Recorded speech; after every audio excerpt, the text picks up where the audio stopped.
might ruin my Bible today. My beloved, treasured Bible. I am shaking right now. Let's paint with coffee in our Bibles just because we're crazy. Let's begin. Hey friends, I'm sitting here doing my time with the Lord and sipping my morning cup of coffee. Actually, it's probably cold now. I made this like 4 hours ago. So that's mom life. But I have a moment, I'm spending some time in the Word, and y'all know I have this sticker club. It will be linked at the end of this video. I love my Bible journaling sticker club, and one of my stickers this month, it has a film strip in it, and I love it. I really honestly want the film strip to be bigger, and one of these months I'll do it. I'll do like a big film strip where there's room for us to take notes in each of like the little squares of film. So I was thinking to myself, I should draw that in my Bible today as I'm Bible journaling, and I don't really have a good color. A lot of my brown colors that I have are either too dark or they don't have enough reddy brown in them. So that's when I was looking at my coffee and I said, you know, that's like the perfect shade of coffee. That's like the perfect shade of brown, kind of. Dare I try and watercolor with my coffee? And then of course, if I'm gonna do it, might as well put it on film and you guys can watch me either fail or succeed. So here's the dealio. We're going to try and paint in our Bibles with coffee. You see, I've been doing a lot of painting this week. I probably, honestly, let me know in the comments, do I have paint on me? I know I have it in my hair somewhere because I couldn't get it out in the shower. Oop, yep.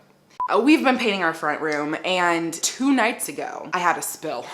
And this isn't like spilling coffee where it's like not a big deal, it's water soluble, all that kind of stuff. No, this was like spilling white paint on hardwood floors, 100-year-old hardwood floors. Let me show you, come with me real quick.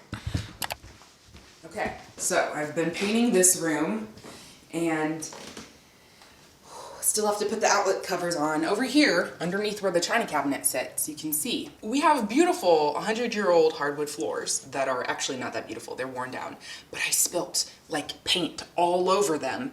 But you can still see like little pieces that I have to walk over here and scratch off, and it's gonna be a little thing that bugs me, and every so often I just have to come by here and scratch another chunk off. But it got in between, oh man, yeah, you guys can see this really good at this angle. It got in between the cracks of the wooden floors. I'm pretty sure, honestly, my husband was livid with me, but you know, mistakes happen. So that's what my mantra today is gonna be. As I paint with coffee, if a mistake happens, if this is just totally a bad idea, mistakes happen, Faith, it's okay. What I've done is I have my old coffee, which is kind of the light, watered down end part of the brew. I always pour myself before it's finished brewing my cup because I like my coffee super strong. So I have a dark, strong cup of coffee. And then I just brewed some more coffee that's gonna be really, really dark. And hopefully that will give me some different depths of brown. I got a sketchbook, let's just try them out. We'll see what they end up turning out to look like. Okay, I got a sketchbook. I have the film strip that I'm gonna look at and try and copy. I'm just gonna start with some strokes. Ooh. Huh. Versus this one. Huh. This is gonna be harder than I thought. Okay, so you guys can see, I'm gonna have to brew some more to make it thicker for painting and actually pull out that brownie red tone. But look how cool the splatters look. I really like how the splatters look. Let's even see if I can do like a coffee mug splattery thing. Oh, okay, love that. What if we use the grounds? Is that crazy? The grinds kind of paint better, you guys. Yeah, okay, real talk. Painting with the grounds might be the best option because it thickens up the color and it's a little bit more, like you can work with it better. It's less watered down. It's gonna leave like a little bit of powder behind when it dries, but that can just blow off. Let's do this. I'm scared. Let's sketch the shape of the film strip nice and big so I can take notes in it once it dries. So basic rectangle, and then it has like these little ovals on the sides. Okay, so let's start like with a light base. Obviously I don't want it to be super dark because then I can't write on top of it. And I also don't want it to be uber wet or else it will wrinkle too much. Oh, guys, it kind of looks good. So I'm just gonna slip some paper towel underneath it so it doesn't bleed through. Let's see. I actually kind of have like a funny but also tragic story with coffee and Jesus.